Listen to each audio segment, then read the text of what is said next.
Hello everyone. तो चलिए आज हम देखते हैं कि पॉलिटी का एक बहुत इंपॉर्टेंट टॉपिक है, बहुत ज़्यादा इंपॉर्टेंट, क्योंकि ये एग्जाम के एतबार से उतना ही इंपॉर्टेंट है और आपकी जो रियल डेली लाइफ है उसमें भी ये बहुत ज़्यादा इंपॉर्टेंट किरदार निभाने वाला है। क्योंकि ये है बेसिकली हम लोग आज बात करेंगे फंडामेंटल राइट, मतलब आपका खुद का अधिकार क्या है। जब क्या होता है ना कि जब आपका खुद का आपको अधिकार अपना नहीं पता होता है कि हमें ये सब चीजें अपॉर्चुनिटी मिली है, तो उसका कोई गलत इस्तेमाल करता है। अब बात ऐसी है कि अगर हम लोग डेमोक्रेसी में रहते हैं, क्योंकि डेमोक्रेसी एक ऐसी सरकार होती है कि जिसमें इंसान जो होता है, जो पब्लिक होती है वही रूल करती है, मतलब अपने सरकार जो होती है खुद पब्लिक बनाती है। ठीक, तो पब्लिक को इसमें कुछ प्रिविलेज दी गई होगी कि ये सब आपके अधिकार है। इस अधिकारों के साथ ना पब्लिक, ना ही आपका कोई ब्यूरोक्रेट और ना ही कोई आम इंसान जो आपके ऊपर सरप्रेस करता हो, वो आपको गलत तरीके से आपको इस्तेमाल नहीं कर सकता है। तो उस सारी चीजों को हम यहाँ पर जानेंगे, देखेंगे कौन कौन सी ऐसी चीजें हैं जो आपके लिए फंडामेंटल है, और हमारे संविधान को जिन्होंने बनाया था, फ्रेम किया था, ड्राफ्ट किया था, उन लोगों ने इसका ख्याल रखा है। तो चलिए हम लोग एक एक करके देखते हैं कि जितनी सारी चीजें यहाँ पे रखी गई है, क्या ये सही में फंडामेंटल राइट सबके लिए है, या अच्छी है या बुरी है। फंडामेंटल राइट है ये बहुत, मतलब कि जो यहाँ पे माइनॉरिटीज है, औरतें हैं या गरीब हैं, उन सब के लिए बहुत अच्छा होता है। क्योंकि जो बेसिकली फंडामेंटल राइट होता है ना, वो मतलब कि जो ज्यादा सुपीरियर होते हैं, उससे क्या होता है, जो इंफीरियर होते हैं उनको कैसे भी समाज में रहने की, अपनी डिग्निटी के साथ रहने का अधिकार मिलता है। तो चलिए हम लोग जानते हैं यहाँ पे। अब क्या है कि फंडामेंटल राइट है, आपको भी पता है, हाँ भाई डेमोक्रेसी है तो फंडामेंटल राइट कुछ ना कुछ अधिकार मिला होगा, सभी देशों को में मिला है, हमें भी कुछ ना कुछ मिला होगा। तो ये चीजें लिखी कहाँ गई है, कैसे कोई मानेगा कि हमारा फंडामेंटल राइट है। क्योंकि आपको पता है डेमोक्रेसी में एक कॉन्स्टिट्यूशन होती है, कॉन्स्टिट्यूशन को फॉलो करना होता है। पूरे जो कंट्री में लोग रहते हैं, गवर्नमेंट रहती है, जुडिशियरी, ये सब सारी चीजें किसको फॉलो करती है, कॉन्स्टिट्यूशन को फॉलो करती है। तो कॉन्स्टिट्यूशन में फंडामेंटल राइट कहाँ पे लिखा है, क्योंकि आप जब जाओगे एफआईआर करने, चाहे कुछ भी करने, तो बोलोगे मेरा फंडामेंटल राइट वायलेट हो गया, तो कौन सी फंडामेंटल राइट वायलेट हो गया वो आपसे पूछेंगे। तो आपको पता तो होना चाहिए।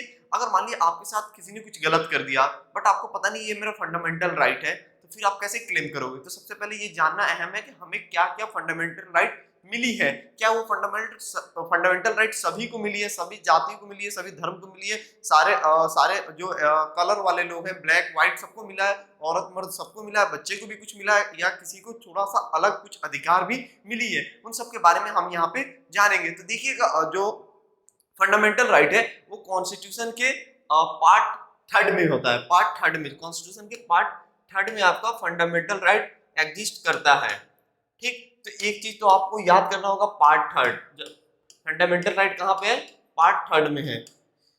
यहाँ पे लिखा हुआ है पार्ट थर्ड में आपका फंडामेंटल राइट है। अब ये कहाँ से, पार्ट थर्ड में कहाँ से, पार्ट थर्ड कहाँ से स्टार्ट होता है, 12 से स्टार्ट होता है और 35 तक खत्म होता है। तो आपको पता चल गया कि फंडामेंटल राइट 12 से स्टार्ट होता है और 35 पे खत्म होता है, मतलब 12 से स्टार्ट होता है और 35 पे इसका द एंड हो जाता है फंडामेंटल राइट की। उसके बाद सारी जो है ऑर्डिनरी कॉन्स्टिट्यूशनल राइट तो है ही, उसके भी वायलेट कीजिएगा तो आपको जो भी सजा मिलनी होगी वो मिलेगा। बट फंडामेंटल राइट को फंडामेंटल क्यों कहा गया है, ऐसा क्या है फंडामेंटल राइट में किसी को फंडामेंटल दिए। क्योंकि जब भी फंडामेंटल राइट आपका वायलेट होगा, जब भी उसका कोई उल्लंघन करता है या उसका गलत इस्तेमाल करता है, तो आप डायरेक्ट अपील करोगे कहाँ पे, अपेक्स कोर्ट में। अपेक्स कोर्ट कौन कौन से होते हैं, हाई कोर्ट और सुप्रीम कोर्ट में। हाई कोर्ट और सुप्रीम कोर्ट में आप डायरेक्ट जा सकते हो बिना किसी के पास गए, ना और डिस्ट्रिक्ट कोर्ट और सबऑर्डिनेट कोर्ट जाने की जरूरत नहीं है, डायरेक्ट आप हाई कोर्ट और सुप्रीम कोर्ट पहुंच सकते हो अगर आपका फंडामेंटल राइट वायलेट होता है तो। और ये सब जो फंडामेंटल राइट है, इस पे सरकार जो होंगी उसको चेंज नहीं कर पाएंगी। अब बहरहाल क्या हुआ था कि बाद में कुछ चेंजिंग आई है फंडामेंटल राइट के अंदर, बट उसको भी आप लोग जानेंगे कैसे कुछ चेंजिंग हुई है फंडामेंटल राइट में, फिर उस पर जुडिशियरी का क्या कहना था। ठीक, वो सब बात की चीजें हमें जाननी होंगी, वो बहुत डीप कॉन्सेप्ट है। ज्यादातर फंडामेंटल राइट चेंज नहीं होता, ये आपको समझना है कि फंडामेंटल राइट जल्दी आसानी से लेजिस्लेचर चेंज नहीं कर पाएगी। ठीक, तो जानते हैं हम लोग फंडामेंटल राइट में कौन सी हमारी जो कौन कौन सी चीजें रखी गई है। ऐसे क्या है, फंडामेंटल राइट को 6 पार्ट में बांट दिया गया है अंदर। ठीक, ये 12 से 35 तक के बीच में भी 6 पार्ट है, उस 6 के अंदर क्या क्या चीजें हैं उन सबको हम जानेंगे एक एक करके। ये स्टार्ट होता है राइट टू इक्वालिटी, जो हमारा पहला स्टार्ट होता है, पहला फंडामेंटल राइट स्टार्ट होता है इक्वालिटी के तहत। ठीक, कि सबको एक बराबर समानता दी गई है। तो देखते हैं कहाँ पे कौन सी समानता दी गई है। 14 से लेकर 18 तक हमारा राइट टू इक्वालिटी में बात होता है, कि राइट टू इक्वालिटी की बात होती है। पहले देखिए इक्वालिटी बिफोर लॉ। ठीक, इक्वालिटी बिफोर लॉ ये क्या है आपका, आर्टिकल 14। आर्टिकल 14 है इक्वालिटी बिफोर लॉ, कानून की नजर में क्या है, सबके सब एक बराबर है। जैसे आपने देखा वो कानून के जो अदालत वगैरह में तराजू जो होते हैं, पट्टी लगा होता है और सबके सब इक्वल होते हैं, किसी को कोई बिना उसको बिना जजमेंट के कोई किसी को कुछ नहीं कह सकता है।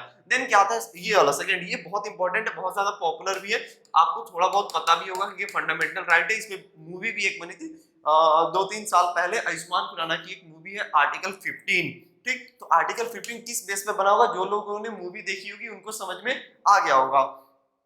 Prohibition of discrimination on the grounds of religion, race, caste, sex और कलर के बेसिस पे जो भी डिस्क्रिमिनेशन होती है, जात पात हो गई, गोरा काला हो गया, और क्या हो गया, कास्ट हो गया कि ये छोटे कास्ट का है, मैं बड़े कास्ट का हूँ, क्लास भी होते हैं कि ये गरीब है, ये अमीर है, और औरत मर्द पे, और चाहे ये प्लेस ऑफ बर्थ, ये वहां पे पैदा हुआ, यहाँ पे पैदा हुआ, हम उससे बात नहीं करेंगे, ये वाली चीजें मतलब कि पब्लिक होगी, पब्लिक मतलब गवर्नमेंट, स्टेट होगी, इस टाइप की डिस्क्रिमिनेशन नहीं करेगी। और जो स्टेट में रहने वाले लोग होंगे वो भी इसको डिस्क्रिमिनेट नहीं कह सकते हैं। जैसे कि कोई काला है तो उसको तुम थोड़ा सा डिस्क्रिमिनेट नहीं करोगे, मतलब कि वो अनकंफर्टेबल फील ना करे देश में।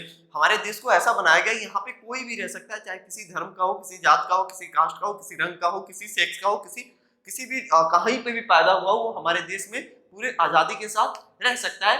ठीक, अब आता है कि equality of opportunity in the matters of public employment. ये आपका क्या हो गया, आर्टिकल 16 पब्लिक एम्प्लॉयमेंट की बात कर रहा है कि क्या होता है कि सबको नौकरी एक बराबर नौकरी मिलेगी। जैसे कहने का मतलब कि किसी इस बेस पे उसको नहीं छांटा जा सकता है कि मतलब देश में जो भी क्वालिफिकेशन होगी उस क्वालिफिकेशन को पास करता है तो उसको नौकरी मिलेगी, उसको और भी कोई प्रिविलेज नहीं मिलेगी। जैसे कि कोई गोरा है या कोई काला है या कोई ये गवर्नमेंट का आदमी है तो इसको सरकारी नौकरी आसानी से मिल जाए, ऐसा नहीं होगा। इसमें क्या होगा, जो भी क्राइटेरिया होती है क्लास क्वालिफिकेशन का, उसको आपको क्वालिफाइड करना होगा, देन आपकी जो भी प्रोसीजर होगी उसको किया जाएगा। बट कोई भी आउटसाइडर आउटसोर्सिंग टाइप की चीजें नहीं चलेंगी, ये कहना है। अब आता है ये बहुत इंपॉर्टेंट है, आर्टिकल 17 अनटचेबिलिटी। मतलब कि जो छुआछूत वाली बीमारी है ना, गांव वगैरह में बहुत ज्यादा चलती है कि जैसे कुछ होता है कि घरों में होते हैं कि कुछ काम करने वाले लोग होते हैं तो लोग उनका बर्तन अलग कर देते हैं कि वो आएगा तो इसी में खाएगा, उसका काम करना आपको सही लगता है बट उसको खाना खिलाना साथ में ये बहुत बेकार है, तो आप उससे काम ही क्यों करा रहे हो, अपने पास ही मत रखो। इस टाइप की डिस्क्रिमिनेशन नहीं होना चाहिए, फंडामेंटल राइट वायलेट कर रहे हो। वो इंसान चाहे तो आप पर केस फाइल कर सकता है डायरेक्ट सुप्रीम कोर्ट और हाई कोर्ट से। ठीक, तो इस टाइप की चीजें नहीं करनी होती। वो बच्चे को या वो आदमी को ये चीज नहीं पता होता है कि ये मेरी राइट है और मेरे राइट को ये लोग डिस्क्रिमिनेट कर रहे हैं। ठीक, उनको जो भी ये लोग करते हैं इनको बहुत भारी नुकसान हो सकता है। ठीक, अगर वो चाह दे तो। इसलिए तो ये पढ़ाया जा रहा है कि हमें अपना फंडामेंटल राइट ही नहीं पता है कि हमें कौन कौन सी राइट मिली है हमारे कॉन्स्टिट्यूशन से। ठीक, तो इसीलिए हमारा लोग गलत इस्तेमाल करते हैं। एवोल्यूशन ऑफ टाइटल्स, टाइटल्स का भी मतलब कोई एवोल्यूशन नहीं करेगा, मतलब कि कोई किसी टाइप का सर्कुलेस लेकर नहीं चलेगा। जो टाइटल वगैरह होते हैं ना, कि टाइटल से हम लोग क्या करते हैं कि कोई टाइटल लेकर हम किसी अपने आप को रोब मतलब सुपीरियर बनते हैं, उस टाइप की चीजें नहीं करनी है। एवोल्यूशन ऑफ टाइटल्स किसमें, आर्टिकल 18 में। ओके, देन हम आते हैं नेक्स्ट पे, राइट टू फ्रीडम 19 से 22 तक है। आर्टिकल 19 से लेकर 22 तक के बीच में फ्रीडम की बात होती है। अब देखते हैं कि किस टाइप की फ्रीडम मिली है हमारे देश में, हमारे मुल्क में, तो हम लोग यहाँ पे जानते हैं। अब क्या है कि आर्टिकल 19 में क्या लिखी है, ये बहुत important, one of the important article है। आर्टिकल 19 बहुत ज्यादा इंपॉर्टेंट है। इसमें क्या होता है कि आपको क्या करने की आजादी है, protection of certain rights regarding speech, बोलने की आजादी, एक्सप्रेस करने की आजादी, मतलब कि कुछ भी आप एक्सप्रेस कर सकते हो। ठीक, कोई आपको रोकेगा नहीं। देन क्या होता है, कोई भी असेंबली मतलब कि एक संगठन बनाना, ये बना एसोसिएशन बनाना और मूवमेंट, मतलब कि बेसिकली क्या है कि जब भी कोई आपके साथ गलत करता है तो आप उसके सामने बोल सकते हो, क्रिटिसाइज कर सकते हो, एक्सप्रेस कर सकते हो, मूवमेंट बना सकते हो। और प्रोटेस्ट भी होता है कि एक शांति से प्रोटेस्ट करना, ये नहीं कि लाठी डंडा राइफल तलवार लेके आ गए प्रोटेस्ट में, वो प्रोटेस्ट नहीं होती, वो हिंसा भड़काना होता है। ठीक, अब ये देखिए कि बोलने की आजादी है तो कुछ भी मत बोल दीजिए। जैसे कि कुछ लोग होते हैं प्रधानमंत्री को कुछ भी बोल दिया। ठीक, आपकी एक मर्यादा होती है, उस मर्यादा को नहीं क्रॉस करना होता है। क्रिटिसिज्म करना है बट उनको तौहीन नहीं करनी है, क्योंकि वो एक बहुत बड़ी पोस्ट है प्राइम मिनिस्टर की। तो आप गवर्नमेंट को क्रिटिसाइज करो, ठीक, बट प्रधानमंत्री को इंडिविजुअली गाली नहीं दे सकते हो। ठीक, क्रिटिसाइज कर सकते हो, गाली नहीं दे सकते हो, उसका भी एक दायरा है। तो ऐसा नहीं कि बोलने की आजादी, मैंने बोला कि तुम्हें बोलने की आजादी है, एक्सप्रेस करने की आजादी है, असेंबल होने की आजादी है, तो तुम कुछ भी बोलने लगे, कुछ भी एक्सप्रेस करने लगे, ऐसा नहीं करना होता है। ठीक, ये सब क्या है कि उसमें कुछ नियम दिए हुए हैं, अंदर सब क्लॉज होंगी इसके कि कौन कौन सी कैसे आपको बातें करनी है, कैसे क्रिटिसाइज करना है, क्या क्या चीजें छूट मिली है। देन आते हैं आर्टिकल 20 पे। आर्टिकल 20 क्या कहता है? Protection in respect of conviction for the offence of person. अब क्या होता है कि कोई इंसान होता है, ठीक, जब तक जैसे कि मोहल्ले में चोरी होती है, ठीक, अगर 10-20 लोग बोल देते हैं वो चोर है, वो चोर, अब सब लोग मान भी लेते हैं कि उनका बेटा चोर है, उनका बेटा चोर है, बट क्या होगा, जब तक जजमेंट नहीं आएगी तब तक उसको चोर कहना भी गलत है, ठीक। जैसे कि क्या होता है कि अभी रिसेंटली में एक केस आया हुआ था शाहरुख खान के बेटे का, ठीक, वो ड्रग ले था, ड्रग मतलब कि पकड़ा गया, तब सारे इंडिया को मतलब लोगों ने मान लिया कि वो ड्रग ले रहा था, बट जजमेंट में आया कि उसने ऐसा कुछ नहीं किया था, ठीक। तो जब तक उतने लोगों ने उसको जज कर लिया था वो गलत थे, ठीक। ऐसे चीजें चलती रहती है, वो चीजों के बारे में ये बात कर रहा है। देन आता है आर्टिकल 21, ये बहुत इंपॉर्टेंट आर्टिकल है ये वाला, आर्टिकल 21, 19 और 21 बहुत ज्यादा इंपॉर्टेंट है। Protection of life and personal liberty, मतलब कि हमें जिंदगी जीने की भी आजादी है, हम जैसे चाहे जिए, ठीक, जैसे मन करे हम जी सकते हैं, इसमें कोई रोक टोक नहीं करेगा। अब ये नहीं कि कुछ भी कर ले, मतलब कि एक तरीका होता है कि आपको कोई रोकेगा नहीं, आप अपनी लाइफ को बचा सकते हो, अपनी लाइफ की प्रोटेक्शन कर सकते हो जिंदा रहने के लिए। देन आता है कि आप देखिए यहाँ पे 21 हो गया और मामला 22 तक ही रखना है, तो ये 22 है, ये 22 है। ये क्या है भाई, ये 21A है। ये मतलब ये बाद में ऐड की गई है। इसमें क्या दिया गया है, right to elementary education for children of age of 6 to 14 years, मतलब 6 साल से लेकर 14 साल के बच्चे को पढ़ाना है, ये फंडामेंटल राइट है।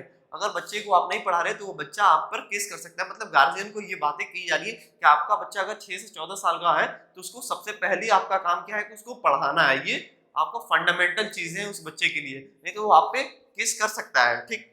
अब आता है कि लास्ट 22, इसमें क्या है, article 22, protection against arrest and detention in certain cases. अब क्या होता है कि कभी कभी बिना मतलब कि पुलिस कभी कभी डिटेन कर लेती है या आपको प्रिजन में डाल देती है, तो उससे छुटकारा लेने के लिए कोई आपको बिना नोटिस के, बिना वारंट के जेल में नहीं डाल सकता है। ये बात रखी गई है आर्टिकल 22 में। तो ये सारी 21A याद रखिएगा, ये बाद में जोड़ी गई है, जिसमें 6 साल से लेकर 14 साल के बच्चे को एलिमेंट्री एजुकेशन नेसेसरी है देना। देन आते हैं राइट अगेंस्ट एक्सप्लॉयटेशन। इसमें क्या होता है, किसी का एक्सप्लॉइट कैसे किया जाता है, लोग बहुत ज्यादा आजकल इस्तेमाल करते हैं। इसमें क्या होता है, prohibition of human trafficking and force labour. इसमें क्या, ह्यूमन ट्रैफिक मतलब इंसानों का कीना बेची करना, जैसे कि मार्केटिंग होती है ना, गुलामों का खरीदा बेची। अभी भी क्या होता है कि बहुत जगह पे लड़कियों की मार्केटिंग होती है, जो लड़की और बच्चों की उससे भीख मंगाते हैं, या मतलब कि उनकी एक्सपोर्टिंग इंपोर्टिंग होती रहती है। ये भी क्या है, फंडामेंटल राइट के खिलाफ है, इसलिए ये सुप्रीम कोर्ट डायरेक्ट जाएंगे। अगर कोई इंसान किसी को किडनैपिंग वगैरह करता है, मतलब उसको बेचने के लिए, चाहे कुछ भी करने के लिए, तो उस पर सुप्रीम कोर्ट से डायरेक्ट क्या होगा, उसमें आप लोग एफआईआर कर सकते हैं। देन आता है फोर्स लेबर, किसी से आप जबरदस्ती काम नहीं करा सकते। जैसे होता है ना कि 8 घंटे की जो वर्किंग आवर है, आप जबरदस्ती 12 घंटे करवा रहे हो, नहीं किए तो मैं तुम्हारी पेमेंट नहीं करूंगा, ऐसा मतलब कोई बॉस है ऐसा कुछ वो अपना स्टेटमेंट देता है, तो वो भी गलत करता है, जिसके साथ जो उसके एम्प्लॉय होंगे वो उसको एफआईआर कर सकते हैं, ठीक। उस पर देन आते हैं ये वाला, ये हो गया आपका 23 आर्टिकल, और ये क्या हो गया, 2 ही है, 24, prohibition of employment of children in any factories etcetera. अब क्या होता है कि जो बच्चे होते हैं 14 साल के कम के, उनसे किसी भी फैक्ट्री में कोई काम नहीं करवा सकता, ठीक। कोई भी फैक्ट्री वाला हो, अगर 14 साल से कम के बच्चे को काम देता है तो वो गलत करता है, क्योंकि 6 से 14 साल के बच्चे को फ्री एजुकेशन प्रोवाइड करती है गवर्नमेंट, तो ये काम भी कराना गलत है। अगर क्या होता है कि वो 18 से कम का है, तो जो डेंजरस फैक्ट्री होती है जिसमें केमिकल और अजीबोगरीब धुएं निकलते हैं, उसमें भी काम कराना गलत है। बच्चों से क्या है कि हार्मफुल गैसेस वाली, हार्मफुल जो भी इंडस्ट्री है उसमें काम नहीं कराना चाहिए, ये भी सुप्रीम कोर्ट और हमारा कॉन्स्टिट्यूशन कहता है। देन आते हैं इसमें right to freedom of religion. अब आइए, ये हुआ हमारे हिंदुस्तान के लिए बहुत इंपॉर्टेंट है कि रिलीजन को जानना, क्योंकि हमारा सेंटिमेंट सबसे ज्यादा रिलीजन से जुड़ा होता है हम हिंदुस्तानियों का। तो इसमें जानते हैं कि रिलीजन के एतबार से हमारे कॉन्स्टिट्यूशन ने किस रिलीजन को कौन सी राइट दी है, देखते हैं। इसमें आते हैं आर्टिकल 25 को, पहले हम जानते हैं आर्टिकल 25 में क्या होता है। Freedom of conscience and free profession practice and propagation of religion. हमें बिल्कुल आजादी है, हिंदुस्तान में सभी इंसान को आजादी है, अपने दिल से जिस धर्म को भी मानना है वो मान सकता है, किसी पे जबरदस्ती नहीं है। अगर क्या होता है कि मैं बाय बर्थ मुस्लिम में पैदा हूं, तो मैं हिंदू को फॉलो करूं तो कोई मुझे रोक नहीं सकता है, ठीक। अगर कोई रोकता है तो उसमें मैं केस कर सकता हूँ। ऐसा हिंदुस्तान के संविधान में आपको प्रेशराइज नहीं किया जाएगा, आप जिस धर्म को फॉलो करना चाहते हैं उसको कर सकते हैं, ठीक। ये आपका आर्टिकल 25 कहता है। अब आते हैं आर्टिकल 26 क्या कहता है भाई।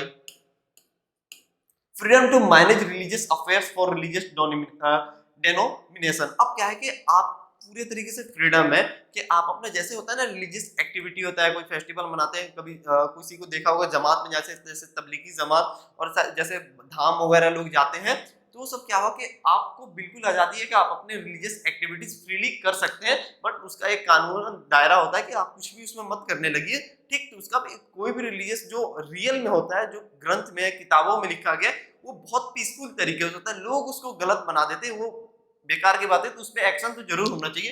बट जो रिलीजियस एक्टिविटीज है, आप किसी भी देश में, जैसे कि नमाज पढ़ना गलत नहीं है, कहीं पे भी आप पढ़ सकते हो, ऐसी आजादी दी गई है। ऐसे पूजा करना आपको किसी पार्टिकुलर जगह पर नहीं, आप आसान से कर सकते हो। अब ये नहीं कि बीच रोड में बैठ गए तो थोड़ी सी आप ट्रैफिक को हार्म पहुंचा रहे हो, आप नमाज नहीं पढ़ रहे हो, लोगों को परेशान कर रहे हो, या आप जैसे पूजा करने अगरबत्ती लेके बैठ गए रोड पे और पूरी ट्रैफिक लगी हुई है, ये चीजें गलत है। अब आते हैं आर्टिकल 27 में, इसमें क्या है भाई। Freedom from payment of taxes for promotion of any religion. अब क्या है कि आपको आजादी है कि आप मतलब पैसा खर्च कीजिए अपने धर्म में, चाहे कुछ भी कीजिए, मतलब पैसा खर्च करते हैं, लेकिन स्टेट क्या होगा, जो गवर्नमेंट बॉडी होगी, अगर किसी प्रोफेशन में, तो वो पैसा नहीं देगी, पैसा खर्च नहीं करेगी। जैसे कोई मंदिर हुआ या मस्जिद हुआ, ये वहाँ के लोग बनवाएंगे, या ट्रस्ट बनवाती है, ट्रस्ट में वो इंसान अपना पर्सनल प्रॉपर्टी से दे सकता है, बट एज अ गवर्नमेंट अब ये नहीं होगा कि सेंट्रल गवर्नमेंट ने एक मस्जिद बनवाया, सेंट्रल गवर्नमेंट ने एक मंदिर बनवाया, ये कहीं नहीं है, वहाँ के लोग बनवाएंगे। उसमें क्या होगा, प्राइम मिनिस्टर भी उस ट्रस्ट को पैसा दे सकते हैं, उसमें डोनेट कर सकते हैं अपने पैसे से, ठीक। देश का पैसा उसमें नहीं लगा सकते हैं। आते हैं आप आर्टिकल 28 क्या कहता है। Freedom from attending religious instruction और worship in certain education institute. अब क्या होता है, बहुत सारे इंस्टीट्यूट ऐसी हैं जहाँ पे रिलीजियस चीजें फॉलो होती है, जैसे प्रार्थना करना, किसी जब बहुत सारे स्कूल में ऐसे हाथ जोड़ के प्रार्थना होते हैं, तो ये मैंडेटरी नहीं है सभी बच्चों को वो हाथ जोड़े, ठीक। अगर ऐसा वो करवाते थे, उनके फंडामेंटल राइट को वो लोग वायलेट करते हैं, वो बच्चे कुछ FIR कर सकते हैं, उन पर फाइल कर सकते हैं। कभी कभी क्या होता है कि जहाँ पे कभी मुस्लिम बच्चे हैं और हिंदू बच्चे हैं, ठीक, वहाँ पे संस्कृत में प्रार्थनाएं होती हैं, ठीक। तो उसमें मैंडेटरी नहीं है कि उनको बोला जाए, क्योंकि उन बच्चों को नहीं आता होगा। और चाहे और कुछ रिलीजियस बातें हो गई, जैसे रामायण सुनाना, तो जरूरी नहीं है कि उसमें वो पार्टिसिपेट करे। वैसे ही क्या है, मदरसा है, मदरसे में जो प्रार्थना होती है वो अरबिक में होगी या उर्दू में होगी, तो उसमें जो हिंदू बच्चे हैं या किसी भी मजहब के बच्चे हैं, और चाहे मुस्लिम के ही बच्चे हैं, तो उनको जबरदस्ती नहीं बोला जाएगा कि आप करो या मारो या पीटो, ये गलत है, ठीक। ये बातें लिखी गई है कि इंस्टीट्यूशन में कोई चीजें मैंडेटरी नहीं है जो रिलीजियस एतबार से हो कि बच्चे करें, आप करा रहे हो सही है, बट बच्चों पे जोर नहीं डालना कि तुम करो ही करो, ठीक। ये आगे समझ में। देन आते हैं हम लोग नेक्स्ट पे। अब आता है कल्चरल एंड एजुकेशनल राइट, ठीक। कल्चरल और एजुकेशनल राइट हमारे संविधान में क्या मिला है, आर्टिकल 29 और 30 में हम लोग देखते हैं इसके बारे में। Protection of interest of minorities. अब क्या है कि जो भी देश में जो कम होते हैं, अल्पसंख्यक जिसको बोलते हैं, कि कम क्वांटिटीज में होते हैं, उनकी प्रोटेक्शन करना। अब बोला जाता है कि कोई कंट्री कितना खुशहाल है, वहाँ का माइनॉरिटीज बताता है कि माइनॉरिटीज वहाँ पे कैसा फील कर रहा है जो कम संख्या में है, क्योंकि जो ज्यादा संख्या में है तो उनकी डोमिनेशन तो चलती ही चलती है, तो कम संख्या में कैसे है वो अगर खुश है, तो वो देश बहुत ज्यादा खुशहाल चल रहा है। तो ठीक है, तो आपको किसी देश का पता लगाना है कि कैसी स्थिति है, तो वहाँ के माइनॉरिटी से पूछ लीजिएगा वहाँ का क्या हाल है, ठीक। तो इंडिया में भी आप लोग पता लगा ही सकते हैं माइनॉरिटी का क्या हाल है, तो उससे पता चल जाएगा इंडिया जो हमारा भारत है कितना खुशहाल है कितना नहीं है, ठीक। आते हैं हम लोग right of minorities to establish and administrate educational institute. अब हमारा संविधान एक चीज और देता है कि माइनॉरिटीज को अधिकार ये है कि वो अपना एजुकेशनल इंस्टीट्यूट खोल सकते हैं और उसको रन भी कर सकते हैं। जैसे बहुत सारे, जैसे मदरसा खोलना या कोई लैंग्वेज वाली स्कूल खोलना, जैसे पंजाबी स्कूल खोलना, जो भी माइनॉरिटीज में है ये सब ओपन कर सकते हैं, ठीक। बहुत सारे यूनिवर्सिटी कॉलेजेस इस टाइप की माइनॉरिटीज बेसिस पे ओपन हुई हैं, और ये जरूरी भी होता है कि क्योंकि अपनी चीजों को बचाने के लिए, अपने कल्चर को बचाने के लिए, अपने एजुकेशन को बचाने के लिए ये सब करना जरूरी होता है। इसी से क्या होगा, हमारा देश खूबसूरत दिखेगा और डेमोक्रेसी अच्छी दिखेगी। अब आते हैं हम लोग लास्ट वाले पे, लास्ट फंडामेंटल राइट क्या कहता है। लास्ट फंडामेंटल राइट क्या है, राइट टू कॉन्स्टिट्यूशनल रिमेडीज। ये ऐसा फंडामेंटल राइट है कि यही हमारे जो बाकी 5 फंडामेंटल राइट है उन सबको बचा के रखता है। एक स्पेशल फंडामेंटल राइट जो वर्ड मिला है ये इसी से बचता है। अगर आपका फंडामेंटल राइट कभी भी वायलेट होता है तो आर्टिकल 32 के तहत आप सुप्रीम कोर्ट पहुंचिएगा। अगर किसी भी फंडामेंटल राइट का वायलेट होता है तो आप सुप्रीम कोर्ट पहुंचते हो तो ये सुप्रीम कोर्ट बोलेगा यहाँ पे क्यों आ गए, तो बोलना ये आर्टिकल 32 में लिखा है कि जितने भी जो 12 से 32 ये है 12 से 31 तक जो भी चीजें वायलेट हो रही है 30 तक, उसमें लिखा गया है कि आप 32 के तहत सुप्रीम कोर्ट आ सकते हैं। तो सुप्रीम कोर्ट के लिए क्या है 32, बट मैंने कहा था हाई कोर्ट भी जा सकते हो, तो हाई कोर्ट जाने के लिए 226 से आप लोग कहाँ जाओगे हाई कोर्ट। अब क्या है कि इस आर्टिकल को भीमराव अंबेडकर ने बोला है कि heart and soul of the constitution, article 32 is the heart and soul of the constitution. किन्होंने कहा, भीमराव अंबेडकर। कौन थे ये, ड्राफ्टिंग कमेटी के हेड थे जो कॉन्स्टिट्यूशन लिखा है इन्होंने। ठीक, तो ये चीजें हो गई, यहाँ पे हमारा फंडामेंटल राइट इतना ही है, ओवर हो जाता है। तो चलिए हम लोग फिर मिलते हैं नेक्स्ट एपिसोड में और नेक्स्ट टॉपिक के साथ। Okay, thank you.